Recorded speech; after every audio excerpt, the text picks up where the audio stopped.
had this problem for well over a year now. Kind of started around the same time as last year. Kind of just like in between what connects. Yeah, the meniscus. Yeah. We had MRI, didn't see anything. X-ray, nothing. Physical therapy didn't really help that much. Comes and goes. Yeah. So it kind of just depends. Like it hurt yesterday because I was driving the car all day. I think it's just a strength thing. I think you get in there and you actually work the hamstrings, you work the glutes, and you get the lower half working. Knock it right out. Because like when I Like work if you out, did the MRI, they didn't see anything, and the PT basically ran this course. I mean, you should be, you know, I think it's going to be more of a stabilizing thing than anything, and we're going to do some stabilizing drills for you today. So get on one leg forward with the club across your shoulders. That's what I thought. If the MRI doesn't show, Yeah, if it's clean, it's clean. You can't make it up. So now from there, so hinge a little deeper into your hips, like if you're in your golf box, like you guys are going to hit that iron. I want you to rotate into your right leg. Come on. It's got to match. Good. And then come back to neutral and do it again. Rotate.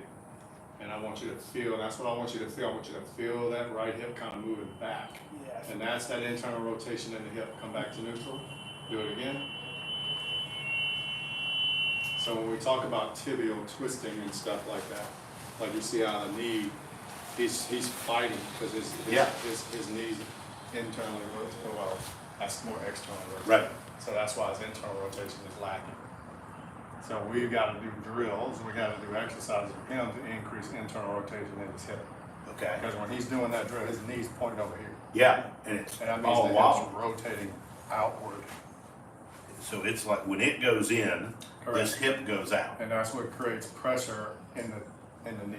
And that's what he's feeling, the pressure in there. So the more stable we get the knee. That's why we bring the whiz in, right, Aaron? So when you think about how the glutes function, wizard. so when the glute starts firing, then the knee gets stable. Because you got to have a stable part to have a mobile part. Right. So if the knee's not stable, the hip's not mobile. He has a hip mobility issue, so I know the knee's not stable. So let me ask you, it's like when a lot of people have knee stuff, does that mean it's coming from the foot or the hip? Anytime you have anything, an issue, you look above it or below it. Okay. So I look at the foot and I look at the hip. Okay. So it's either the foot's not stable, so the ankle's not mobile. The knee's not stable, so the hip's not mobile. Okay. The lumbar spine isn't stable, so the thoracic spine isn't mobile. It just works up the kinetic chain. Okay. So anytime you have, and then when you start having those type of links that have a deficiency, that's where the compensatory stuff comes in. Okay. So you get a person that's got an unstable knee, he's gonna go outside his column, so he's gonna slide or he's gonna sway, and he's gotta slide and sway to get back, and he's not pushing it off. So for us, that further drill is to kind of get you activated up onto that right side. So now get on your left leg. And this is a perfect thing to be able to see, because like once you start seeing this, now rotate, keep you. Good, come back to neutral. But I want you to keep all this centered, because we turn around the center. We turn around the center, good. I love that.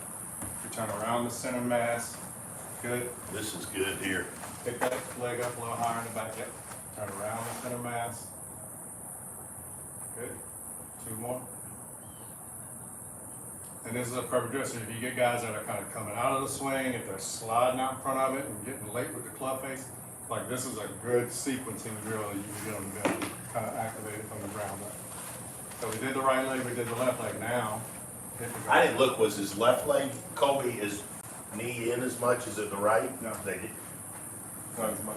not as much. But he still has some mobility issues in the left side, because that's why when he first did the drill, he just leaned over and did that. because that the left one is the one that's And that's what you see. So like a lot of times when you think about the tibial twisting and stuff like that, like those are the things where when you look at the right side, but remember everything is connected.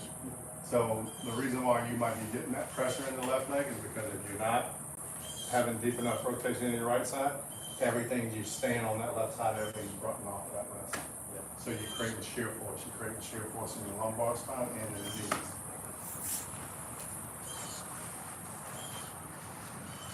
Is that also why so if you watch him make a practice swing, he can't even make a practice swing without that foot twisted off the ground. Yeah. See that? So And that's more of a hip mobility issue. Because the more mobility you got in the hip, now watch, do this. Set up to it again. Now what I want you to do is I want you to turn your foot out. Out more, out more, out more, out more. Now turn, and turn. Now swing, turn. See how the foot stays on the ground? Because what I did was I gave oh, you, and you're next. so I gave you more hip mobility. When you give him more hip mobility, he's able to turn. Okay. So That's all that, I did. I just literally, by turning his foot out, I gave him 25 to 30 degrees more internal hip mobility, and he's able to get there. so But that he's tells trying you to right practice away. swing with his feet neutral. If he's only got 10 degrees of hip mobility, it's gonna push his foot out. It's just mobility. Like we need to get him from, when you think about the golf swing dynamic, human movement on its own, internal, external hip mobility just for normal humans is 45 degrees. Here, bang. A dynamic athlete that needs to go all the way into the left side, that needs to be over 60. That's what we look for in the gym. Those testings, those mobility testings that we do with the athlete is, okay, how much internal, external rotation do you have? How much internal rotation do you have in your lead and your trail hip?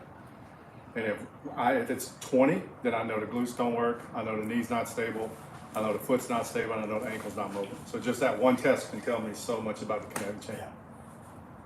So I can look at that just from a pure number-based assessment that we do. We already know what his miss is. His miss is either going to be a block right, or he's going to piss hook it left because he's late, or he's hurt and he's flipping. Right. That's accurate, isn't it? That's pretty much it. Yeah. Right to the T. That's it. Yeah. Hadn't hit a And ball that's just yet. from him, and he ain't hit a ball yet. I don't need to see him hit a And ball. so We look, already know when I because get I him can just going, tell from the dynamic. When he's test. doing better, Yep. and I get him slowed down, he can do it better because it's at a pace Well, he that's can what we've actually always do. More said. dynamic. Like slow is less dynamic. Yeah. But we're trying to create speed, we're trying to create velocity, we're trying to get, so you gotta have decelerating properties, you gotta have accelerating properties, you can't have one without the other. Mm-hmm. And you can't have mobility without stability. Strength is the easiest part in the world, but that's what we do. We have a strength component, but our threshold or our chassis in a car can't handle the force. So there's a deceleration property that everything from a neuromuscular, you start slowing down, you start standing up because you're trying to just hit the ball. All right, now we're gonna let you go.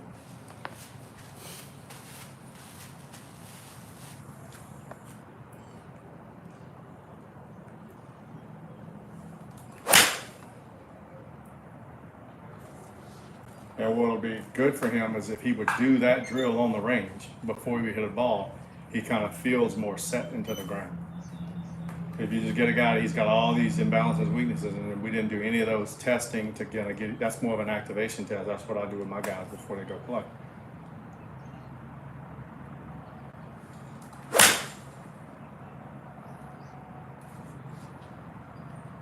You remember him over the years from Oh, yeah. back at Fred, how Oh, much yeah. better he's got. Yep, in the Florida State bag. He used to have only kid I taught that had a Mick Ultra bag. He had a Mick Ultra bag you want. Only I kid still come- got that. I changed it because my brother uses it too. When we play, I don't want to match. Remember. Brooks.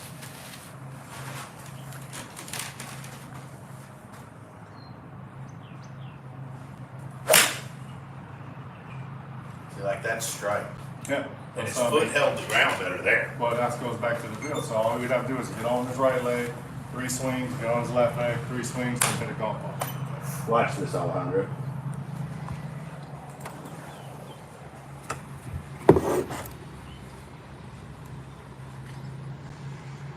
Kind of shifts a hair off it. That's easy. But that's pretty damn good. You think? I mean, and he creates some speed. Yep. But like that's where he starts going up instead of onto the left. And then that foot, and that was better, but like it's giving way. So we just need vertical and rotation. That's easy. So I'll show you something.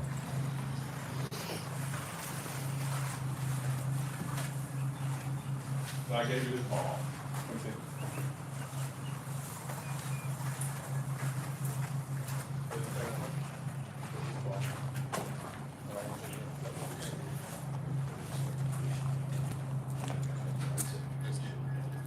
This ball, you're gonna throw it as hard as you can at that ball. Yep. Do it again. Hard as you can. Yep. Do it again. You catch it back up some. Really? Hard as you can at that wall. Stupid. But all these people. No, Get us into your, I will, I'll get straight out. So what we're doing is we're teaching you how to use vertical with rotation. You can't have just vertical. You gotta have vertical with rotation. You gotta clear and you gotta slam that ball as hard as you can. Yep, do it again. Yep, do it again. This is vertical with rotation. Go. Good. One more. Vertical with rotation. Perfect. And see that allows you to clear. Now, you're literally gonna go hit this golf ball and you're gonna do everything exactly the same. And I'm almost willing to bet the club head speed and everything's gonna get higher. Because what we did is from a neuromuscular standpoint, we neuroed you out. Like we taught you, you're still using vertical, but now you have that rotation component. Because that's what you have and that's what you miss. That's what happens in your swing. You're using vertical and you stop in your rotation.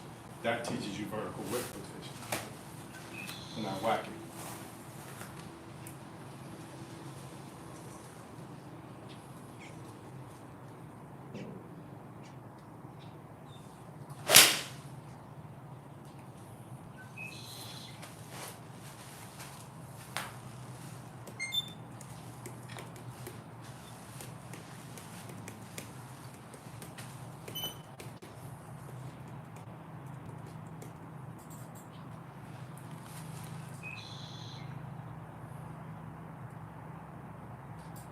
Way more into that left. Mm-hmm.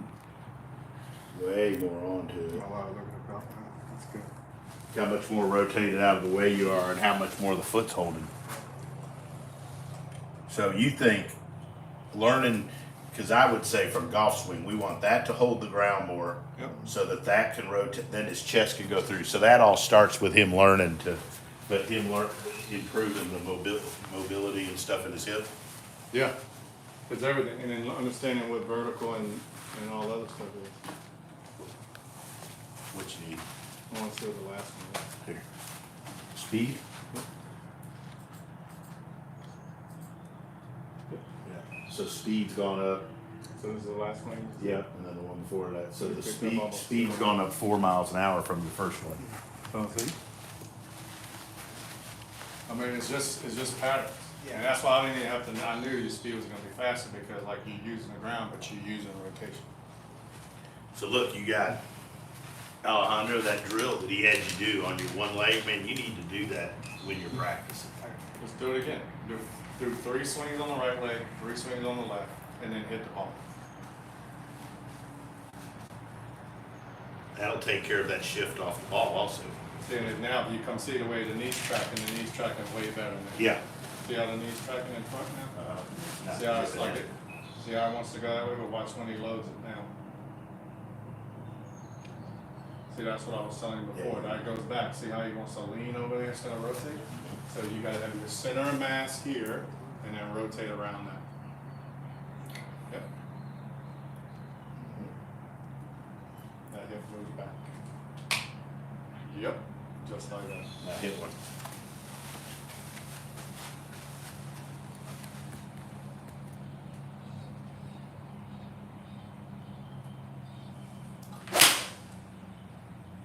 And see how the shapes change? Like that was more from the inside, and of course I didn't film it. Do it again. I never get the good ones.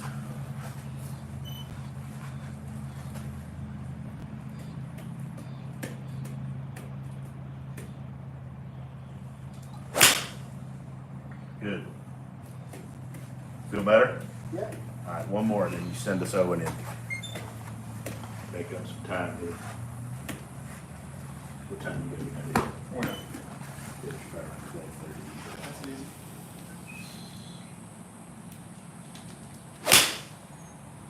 Mm-hmm. They're better, aren't they? Yeah. Mm-hmm. All right, we'll go back and do your pose. Send us Owen. Damn right they are.